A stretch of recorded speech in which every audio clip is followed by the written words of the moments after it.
आशा workers ladies Navi Peth Jalgaon येथे शनिवार दिनांक 8 ऑगस्ट रोजी सकाळी 10:30 ते 11:30 या वेळेत सायबर सुरक्षा जनजागृती विषयावर विशेष इम्पॅक्ट सेशन व ॲक्टिव्हिटीचे आयोजन करण्यात आले।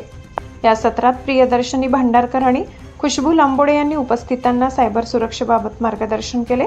ऑनलाईन फसवणूक, फिशिंग, विशिंग, स्मिशिंग, OTP व पासवर्ड सुरक्षितता, मजबूत पासवर्ड, 2 फॅक्टर ऑथेंटिकेशन तसेच सोशल मीडियाचा सुरक्षित वापर याबाबत माहिती देण्यात आली।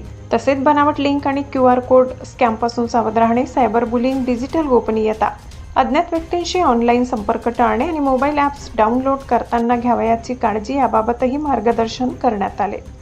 संवादात्मक पद्धतीने झालेल्या या उपक्रमाला उपस्थितांचा उत्स्फूर्त प्रतिसाद मिळाला। सहभागी महिलांनी विविध प्रश्न विचारून सायबर सुरक्षेविषयी माहिती जाणून घेतली। ऑनलाईन व्यवहार करताना अधिक सतर्क राहण्यासह सुरक्षित डिजिटल जीवनशैलीचा अवलंब करण्याचा संकल्प यावेळी करण्यात आला।